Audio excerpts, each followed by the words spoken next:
meu pai sempre foi o porto seguro e constante, né? Porque era uma referência. Ainda hoje eu me pego alguma coisa que aconteça na rua, depois eu vou passar na casa de pai para contar, para ouvir, para pegar o conselho desse. Isso é involuntário, né? Ele não está mais aqui com a gente, mas vem aquele costume e aquela necessidade.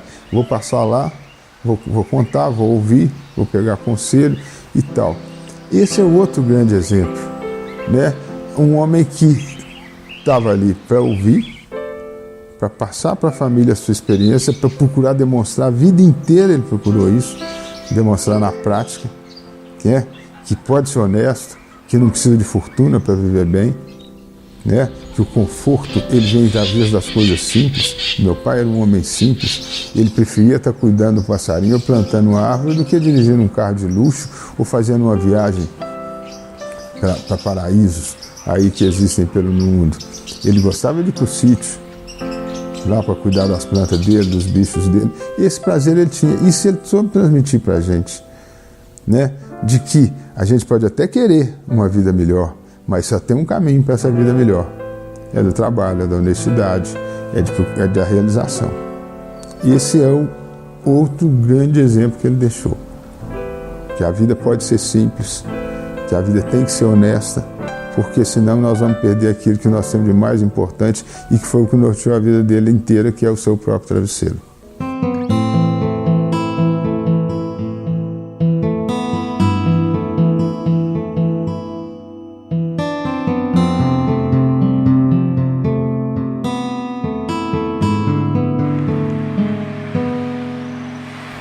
Bom, primeiro vamos falar do Milito, de uma família tradicional de Sete Lagoas. Ele nasceu na região, na Fazenda dos Macacos, hoje é uma fazenda bicentenária, fica ali na estrada de Cachoeira para Maravilhas. De lá ele veio estudar em Sete Lagoas, onde concluiu seus estudos, depois se formou em advocacia, casou com minha avó Amanda Brantes, que foi a terceira mulher a se formar em advocacia no estado de Minas Gerais, na primeira metade do século passado, quando ele foi servir em Conselheiro Lafayette, foi a primeira função pública dele como promotor de justiça lá. Daí nasceu meu pai. Mas uma família nasceu em Conselheiro Lafayette, uma família sempre ligada a Sete Lagoas, muito cedo voltaram para Sete Lagoas, e aí meu pai começou a acompanhar a carreira política de meu avô, que foi prefeito 2 vezes, deputado 3 vezes, convivia com grandes homens, e isso deu ao meu pai o sentido da política, da boa política e da vontade de seguir aquilo.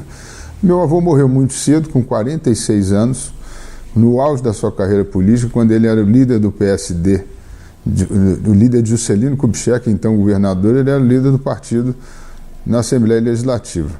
Então essa é a origem, está no sangue. A convivência, o mais marcante, meu pai me contava que quando meu avô, doente de câncer, essa doença durou 1 ano até que ele viesse a falecer, teve um momento em que meu pai, no desespero de ver o sofrimento do Milito, pai do meu pai, ele cortou o dedo para sentir a dor que ele via o pai dele sofrer.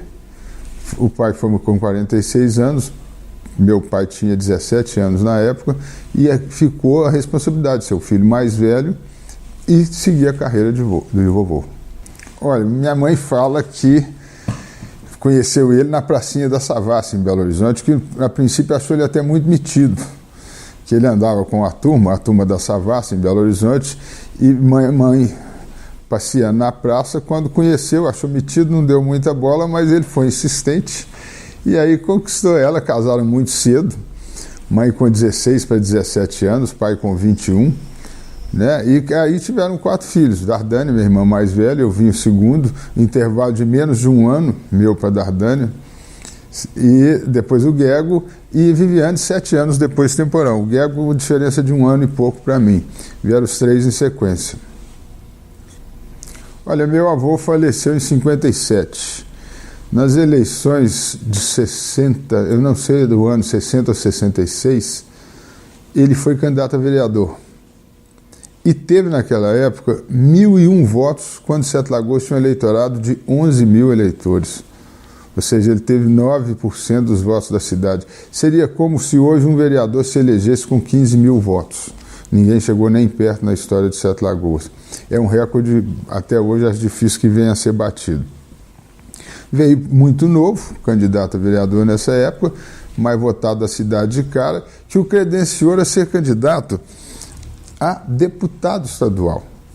É interessante, porque antes de ser prefeito, ele era candidato a deputado estadual, tinha o apoio de Sete Lagoas, da região de Sete Lagoas, e muito apoio na região de Curvelo, que ele havia herdado regiões do meu avô. No auge da campanha, ele já com material impresso, distribuindo, ele foi convocado pelo então MDB de Sete Lagoas, em 70, para vir ser candidato em Sete Lagoas, porque na época era sublegenda, 3 candidatos de um partido contra 3 do outro. Nessa eleição, meu pai foi o mais votado, com 6.800 votos, mas se elegeu o Alberto Moura com 4.000 votos, porque a soma dos candidatos da Arena suplantou do MDB. Isso, logo depois, ele teve uma úlcera muito grave, ele chegou a estar desenganado no hospital, e aquilo criou na cidade até uma espécie de comoção, e aí ele veio imbatível para a eleição de 72, quando se elegeu prefeito a primeira vez. Olha, primeiro o líder maior era Juscelino, né? Meu pai tinha verdadeira adoração por Juscelino, foi trabalhar em Brasília logo no começo, na inauguração de Brasília. Ele foi oficial de gabinete da subchefia da Casa Civil da Presidência da República, tinha uma convivência até direta com Juscelino. Por quê? O JK gostava muito do meu avô, eles eram amigos fraternos mesmo. O que me contam, eu não era nascido, a imagem de JK despachando e discutindo as questões do Estado, chupando jabuticaba no quintal da casa do meu avô, na rua Rio Grande do Norte. Dessa amizade, como eu já disse, meu avô era o líder de JK na Assembleia Legislativa, o Tancredo era o vice-líder dele, para que vocês tenham uma ideia dessa relação.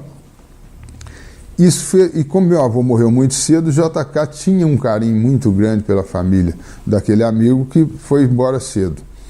A partir daí, com o JK, veio a ligação que já tinha meu avô também com Renato Azeredo. E Renato e papai dobraram a vida inteira, os 3 mandatos, aliás, os 2 primeiros, depois o Renato faleceu, e como prefeito também apoiava o Renato quando candidato a deputado federal. Havia uma ligação política muito grande. Com o Tancredo era um dos líderes do partido, foi candidato a senador, teve o nosso apoio, mas como governador veio a relação maior. Tancredo, governador de estado, meu pai, deputado majoritário em toda essa região, defendia para valer os interesses, aí tinha os despachos do Tancredo, de alguns dos quais eu inclusive participei. Nas visitas de Tancredo aqui, nos despachos, no próprio Palácio dos Despachos em Belo Horizonte, eles tinham uma ligação boa, a liderança maior do partido era o Tancredo, governador, mas meu pai também, uma liderança, chegou a ser o deputado 4º mais votado de Minas Gerais, disso havia uma relação maior. Niemeyer veio através do JK. JK é muito ligado, Niemeyer é muito ligado a ele, e esse carinho que JK tinha com meu pai, com essa região, quando precisava, veio Niemeyer aí, fez o auditório da Embrapa, deixou projetos, o Unifei, o primeiro era um projeto de Niemeyer, e tinha essa ligação, e eram 2 homens que tinham o mesmo sentido, o mesmo espírito de fazer o belo, de trabalhar, o belo que fosse serviço à população. Eles tinham isso, de enfeitar as cidades.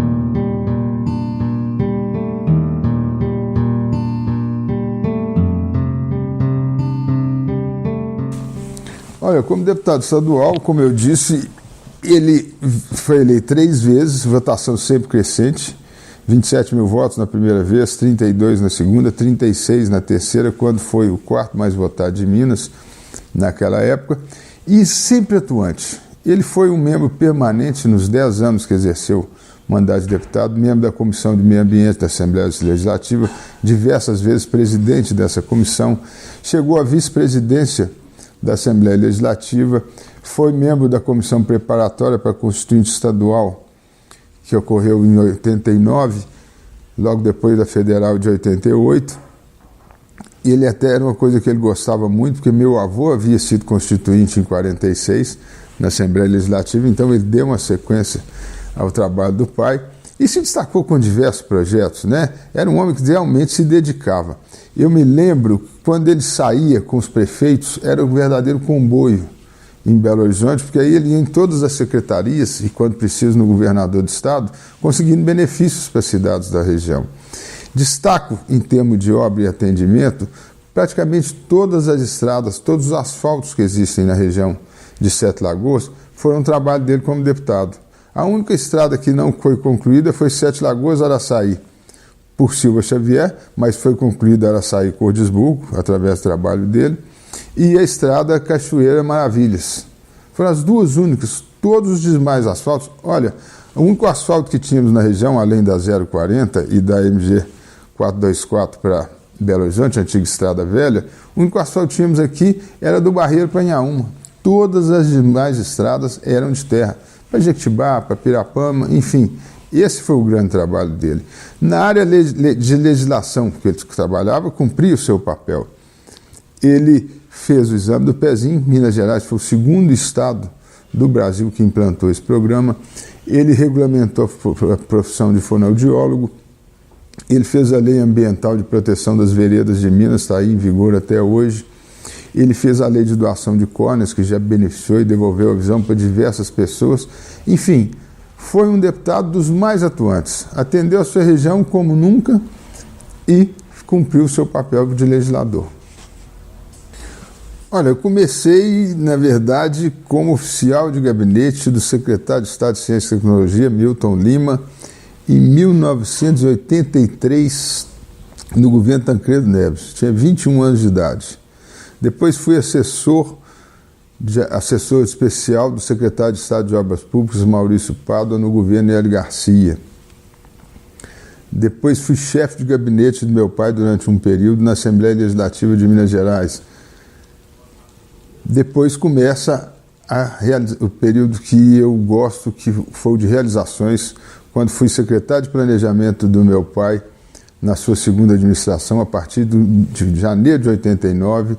No meio do ano de 89, eu já passei a acumular planejamento e secretaria de obras. E até o final do seu mandato acumulei essas duas secretarias e ainda exerci durante ele, acumulando a Secretaria de Agricultura e a Secretaria de Transportes.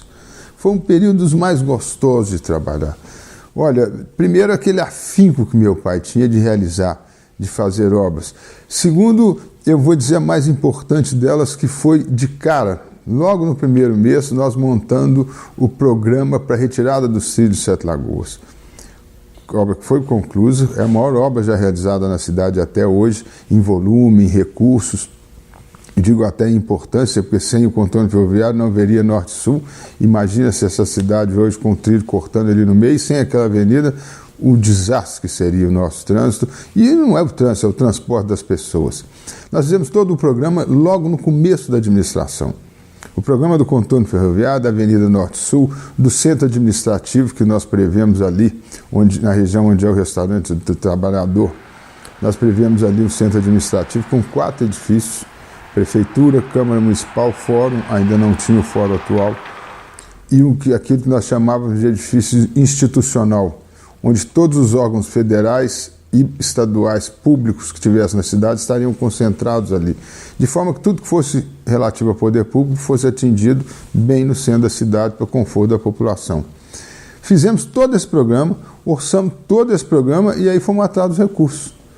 Quando aí consegui, e meu pai tinha muito afinco nisso, quando aí consegui os recursos com o governo do estado e fizemos o contorno ferroviário, né, que retiramos os trilhos para a construção da Avenida Norte-Sul e grande parte desse programa.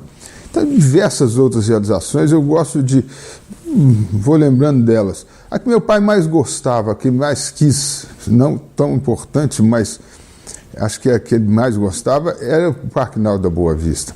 No primeiro mandato ele chegou a fazer a península ali, era um tempo muito mais difícil, e ele queria fazer realmente o parque ali.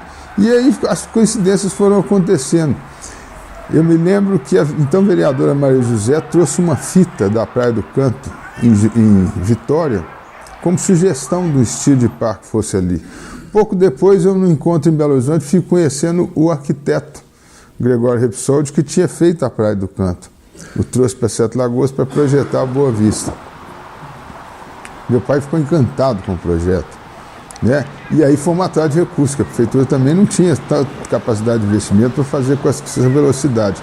Consegui montar uma equação financeira, isso virou concorrência pública, de forma que a obra fosse feita em 6 meses e paga em 24, que a prefeitura dava conta de pagar e foi só recurso da prefeitura. Nós fizemos essa obra, Parque Final da Boa Vista, da ordem de serviço que eu dei como secretário de obras. A data de inauguração, que foi na primavera de 1990, nós gastamos 5 meses e 3 semanas para fazer todo o Parque Náutico. Aquilo é a joia, a paixão do meu pai. A maior área de lazer de Sete Lagoas, até hoje, uma das melhores do estado, um destaque. Lembro de outra que me animava porque foram 4 anos constantes. E também meu pai em cima, que era asfalto e calçamento. Fizemos na época 1 milhão de metros quadrados de asfalto. Ninguém fez isso, nem próximo disso, eu acredito que nem metade até hoje. Fizemos 750 mil metros quadrados de calçamento. E ainda tínhamos um critério, calçava-se onde não tinha esgoto. Porque a gente fazia o esgoto e calçava, eram 2 benefícios. E asfaltava onde já tinha o esgoto anteriormente. Esse era o critério, porque calçava e porque o calçamento era mais barato. Outra obra que também essa entusiasmou tanto, conseguimos o recurso em Brasília, foi uma luta, que é a Avenida Sanitária do Boqueirão. Primeira e única avenida de canal fechado da cidade até hoje, uma avenida moderna, está lá sem manutenção, mas atendendo muito bem. Enfim, foram diversas, fora escolas, creches, foi uma administração que realmente atendeu Sete Lagoas, marcou. E aliado a tudo isso, porque falam muito, é o prefeito jardineiro que marcou, né? A cidade era assim florida, a cidade era assim bem cuidada, a cidade era arborizada, ele adorava, plantou milhares e milhares de árvores em Sete Lagoas, o que tem aí foi ele. Depois muito pouco foi plantado, foi reflorestado em Sete Lagoas. As praças, vou dar um exemplo, Praça do Carmo, a praça belíssima como está lá até hoje, também foi feita no começo da década de 90. Enfim, era uma coisa e foi o que marcou. E ele se orgulhava. Às vezes ele se achava injustiçado de não ser lembrado pelo contorno ferroviário, a maior obra da cidade, de não ser lembrado pela Avenida Sanitária do Boqueirão, Divino Padrão, importantíssima, mas era lembrado pelas flores. Mas é muito bom ser lembrado pelas flores, né?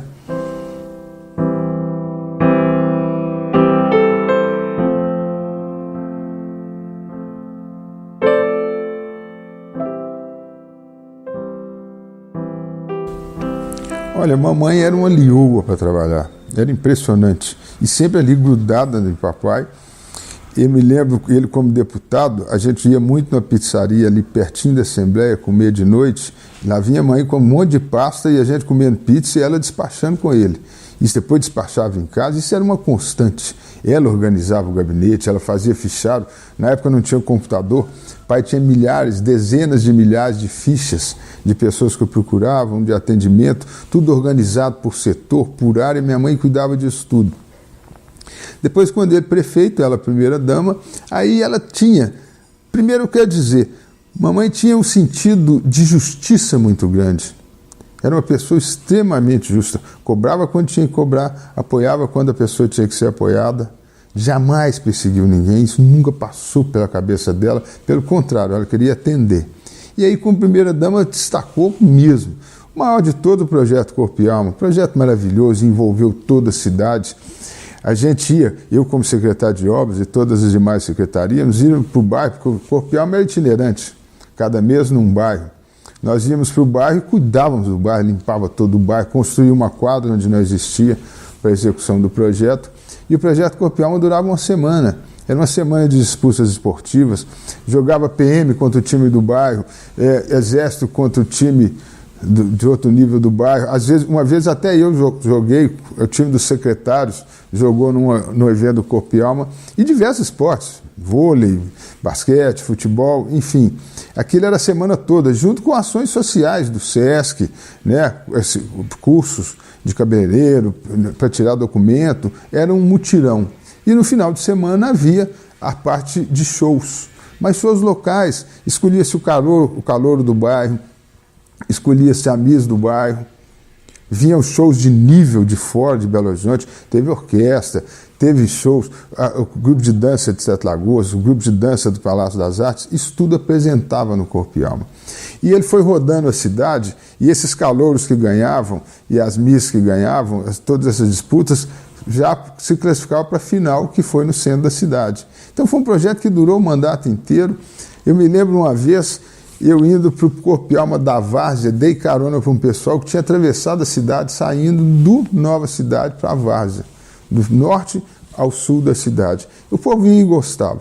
Além disso, ela fez Feira da Bondade, que era grande feira, né, com barracas das nações e tal, tudo com renda para beneficiar a ação social, para beneficiar os mais necessitados. Criou a FACEL, Associação Feminina de Assistência Social, que durou muitos anos, só atendendo, tinha o kit do bebê que nascia, da mãe necessitada, recebia todo o enxoval pronto e de qualidade.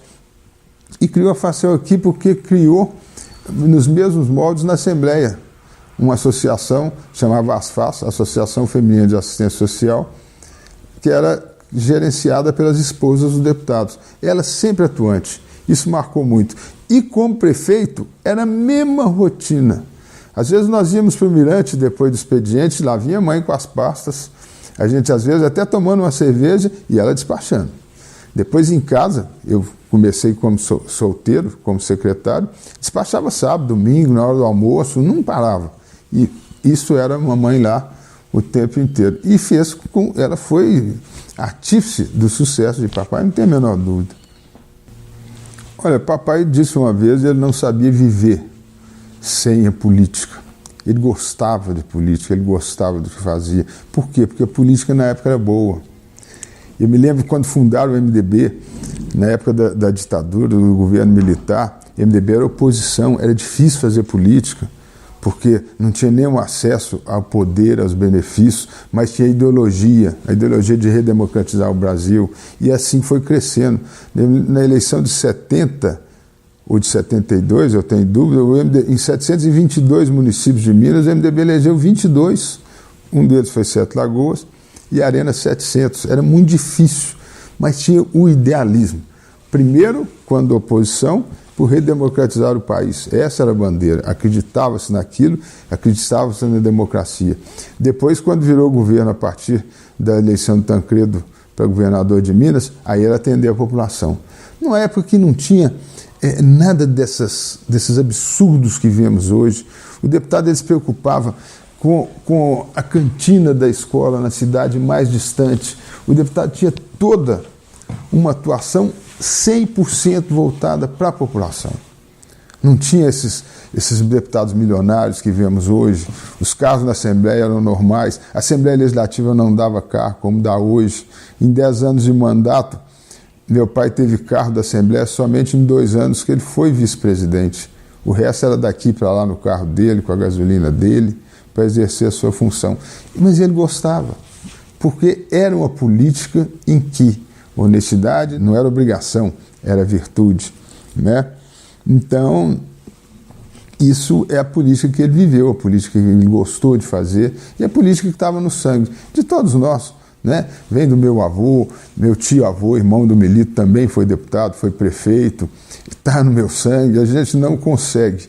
Eu costumo dizer que eu sou diferente. Quando viajo, às vezes a turismo, a passeio, eu fico observando o que ninguém observa. Eu vejo a drenagem, eu vejo a sinalização, a sarjeta, eu vejo o urbanismo, eu vejo a praça, eu fico a sinalização, enfim, fico vendo as estruturas públicas, enquanto as pessoas veem a atração, que eu também vejo, né? Gosto de museu, gosto de parques, mas eu vejo a infraestrutura das cidades que eu vou. É porque está no sangue.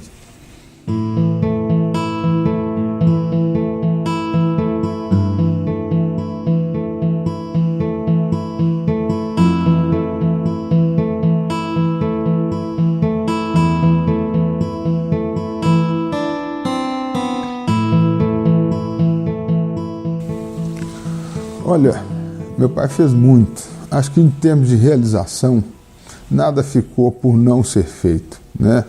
Eu já disse aqui, as maiores obras da cidade estão aí até hoje, o trabalho dele está perpetuado em Sete Lagoas.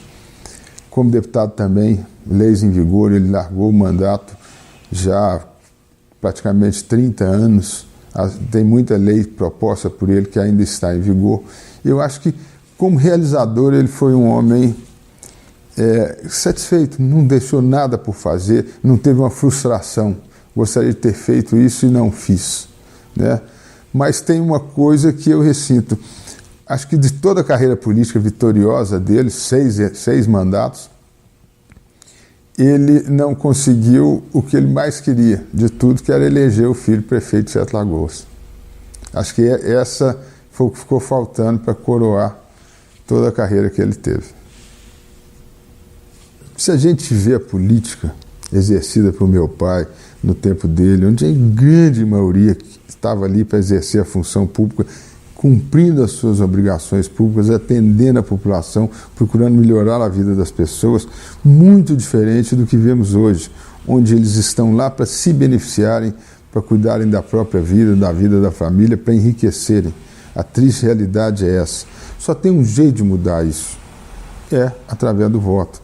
É a população ter consciência de que talvez até alguns poucos justos paguem pelos pecadores, mas que tem que renovar toda a estrutura política dessa Minas Gerais, desse Brasil, até de Sete Lagoas. Isso só com voto. Pesquise um pouco mais, acho que a população tinha que entender melhor, procurar se inteirar melhor, ver o passado, como era a política. Não se fala nada. Falaram que o JK tinha a maior fortuna do mundo, investigaram a vida dele toda, não provou nada. Quando morreu, deixou um patrimônio pequeno para a família. Eram políticos assim. E as coisas aconteciam, as coisas realizavam. Não essa estrutura imensa que criaram hoje, que suga todo o recurso do Estado para atender a eles mesmos, para pagar esses salários absurdos, para pagar esses benefícios que a gente fica até estarrecido de ver.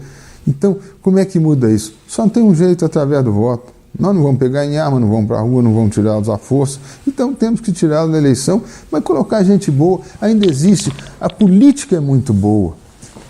O que está ruim é a política que é praticada hoje. Mas a política existe desde que o homem é homem. E através da política, muita coisa boa já foi feita no Brasil e no mundo. Está na hora da gente resgatar isso. O exemplo do meu pai, eu digo até que talvez um dos últimos, né? Ele prova isso tudo. Um homem que realizou como realizou, no falecimento dele, um mundo de mensagens de pessoas que compareceram, todas lembrando do lado bom e do lado positivo dele. Pode ser assim, desde que procurem uma função pública e a exerçam em função do público.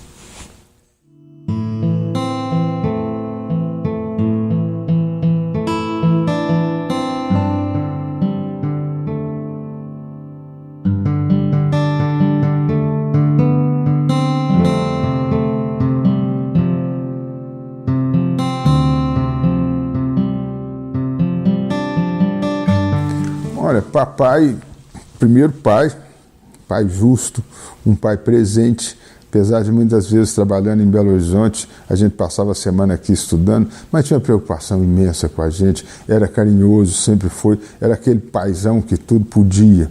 Depois, como avô, então veio a melhor fase, era um avô praticamente alucinado com os netos, cada neto que nascia ele olhava a cara e dava o apelido de um bicho. Os meus filhos, por exemplo, é Pavãozinho, Esquilinho, Corujinha e Ovelhinha. Todos eles com o nome de bicho. E foi assim constante. Eu me lembro na fazenda, os netos pequenininhos sempre inventavam uma brincadeira, vão nadar na prainha do Córrego, ele ia, levava, nadava, ou seja, presente a vida inteira, até o final.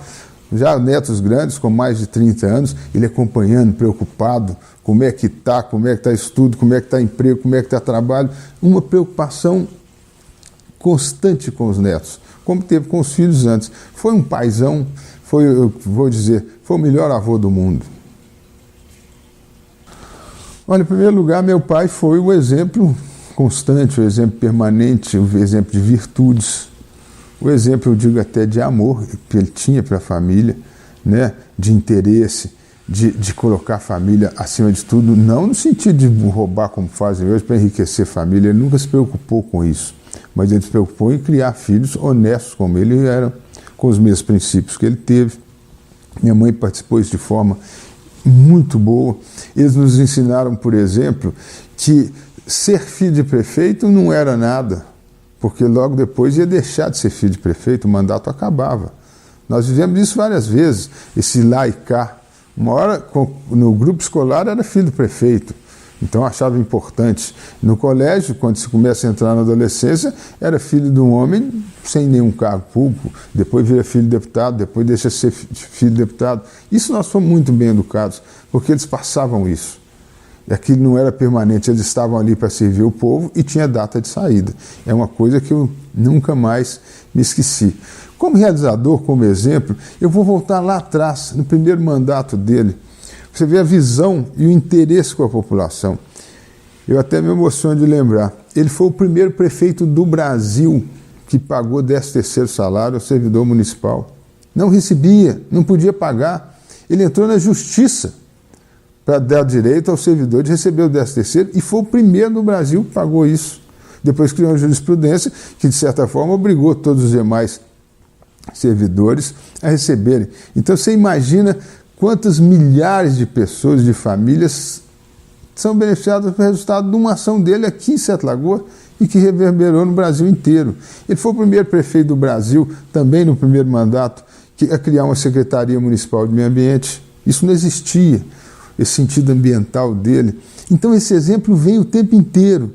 Passou pela Assembleia Legislativa, trabalhei com ele como chefe de gabinete, aquele afinco para atender os anseios da região e para criar leis que realmente fossem beneficiar.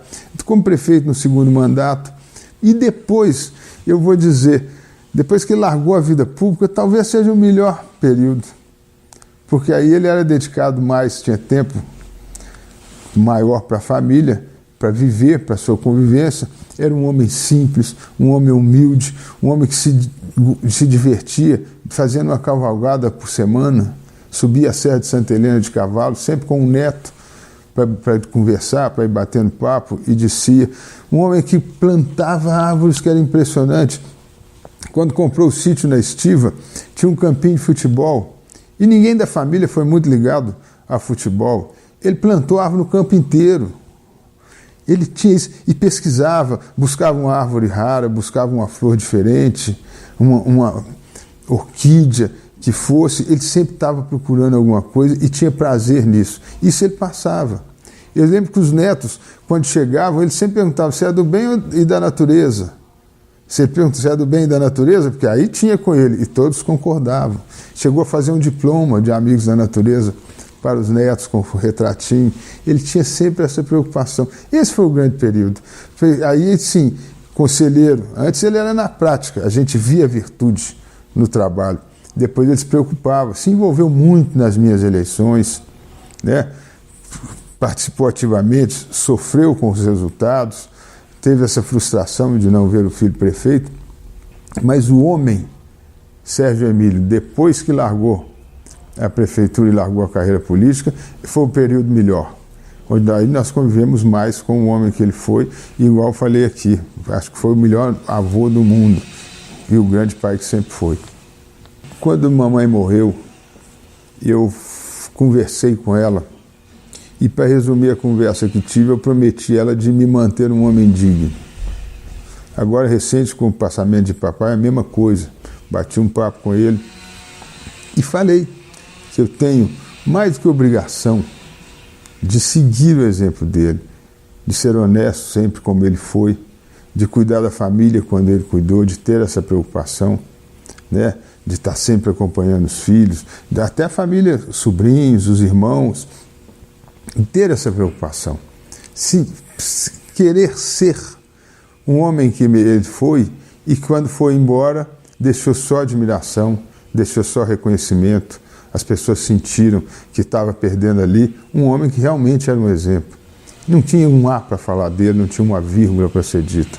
Esse compromisso é que eu fiz com ele, de terminar a minha vida da mesma forma, com a mesma dignidade que ele terminou a dele. E para a gente terminar a vida, a gente tem que passar por ela com essa dignidade que eu prometi à minha mãe, de me manter um homem digno, e que eu prometi ao meu pai. Eu tenho certeza que eu vou conseguir cumprir isso até o final e quero um dia morrer em paz como ele foi.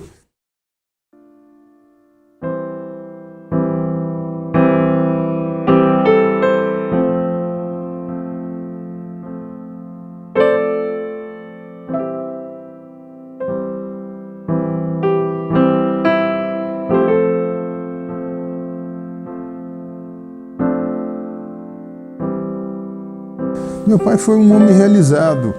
Ele nunca preocupou com o patrimônio. A gente até brincava, o que ele gastou de ração para passarinho durante a vida inteira, ele poderia ter construído um patrimônio muito maior do que deixou. Deixou para a gente a casa que ele morava, né? Deixou para a gente um sítio que ele tinha na estiva, nada mais, o carro normal, um carro comum. Não existe patrimônio, não existe aplicação financeira, não existe dinheiro, não existe nada disso. Ele deixou, mas ele se realizou, porque era o que ele queria ter. Ele queria ter um grande quintal, ele queria ter as suas criações, suas galinhas, seus fazões, seus marrecos, seus psitacídeos. A última dele era criar periquitos de diversas origens, né? Então ele tinha lá uma coleção. Tem os viveiros, ele falava que era a bandeira do Brasil, porque um era só de periquito verde, outro só de periquito azul e outro só de periquito amarelo, as cores da bandeira do Brasil. Isso tudo ele realizou. Ele nunca se preocupou com carro de luxo, com grandes viagens, até falava muito: pai, vai viajar com a mamãe, né? Larga um pouco, descansa um pouco. Quando eles venderam a fazenda, eu falei: pega esse dinheiro e vão para a Europa, passar uma temporada lá vocês. Não foram, porque não era a preocupação dele. E como homem público, mais do que realizado, né? Eu falo, e ele vivia isso, é impossível você andar por Sete Lagoas, pelo menos os bairros que existiam quando ele foi prefeito, outros surgiram depois, que não tem um trabalho dele, que não tem uma creche, um posto de saúde, uma escola, uma iluminação. Foi o prefeito que pegou bairros sem luz, uma rede de esgoto, diversos não tinham rede de esgoto, nós completamos a rede de esgoto de Sete Lagoas, uma pavimentação e obras que marcaram a vida de todos, que marcam até hoje, como a Avenida Norte-Sul, através do contorno ferroviário, com o Parque da Boa Vista, que é frequentado. Me dá uma satisfação muito grande. Quando eu falo de política, é o que ninguém te toma. É você poder ir no Parque Náutico, ver as pessoas usufruindo daquilo 25 anos depois e saber que aquilo é um trabalho seu. É uma vontade de meu pai realizada. Então, isso tudo o tornou, tem a maior certeza, um homem realizado, tanto pessoalmente, familiarmente, quanto politicamente. Olha, o que fiz de exemplo do meu pai, os maiores dele, eu costumo dizer, e é a pura verdade, ele foi um homem que só quis o bem. Eu nunca presenciei, em momento algum da minha vida, meu pai desejando o mal, articulando pelo mal. Vamos fazer isso com fulano, vamos derrotar Bertano. Isso não era preocupação dele. Ele queria o bem, ele queria realizar, fazer o bem. E deixou para a gente, também nunca teve a preocupação. Hoje, com esse mar de lama, essa corrupção horrorosa do Brasil, eu nunca vi ele, pelo menos, pensar que houvesse alguma forma dele ganhar um dinheiro diferente. Não passava. As pessoas, corrupção existe desde sempre. As pessoas chegam a criar situações para oferecer o prefeito para que seja corrompido, depois eles vão ganhar muito mais. Ninguém tinha coragem de conversar um assunto desse com o papai. Então, esses são os exemplos, né? Um homem que não se corrompeu e um homem que só quis o bem. O exemplo maior que funde esses dois era a virtude dele, era o pensamento dele. Ele não pensava em corrupção e ele não pensava no mal, ele só pensava no bem. Isso é o que eu procuro levar na minha vida, eu acho que todo mundo deveria levar. Os que estão lá em cima hoje nem sabem o que é isso, né? Só pensam mal e como se corromper cada vez mais, mas o maior de todos os exemplos é o não pensar o mal, seja para se corromper, seja para desejar ou articular pelo mal de alguém. Por isso que eu resumo meu pai, muito simples, foi um homem bom. E foi mesmo.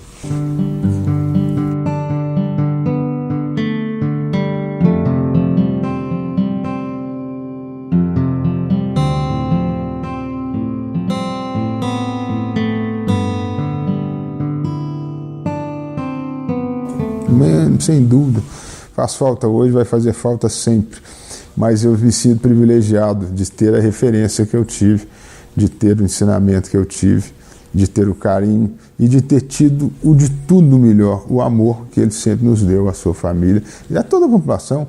Ele falava de trabalho com amor, era o seu símbolo, a colher de pedreiro com a rosa, mas ele tinha amor sim, pela gente que ele representava, pela população que ele representava, que ele tinha obrigação de cuidar.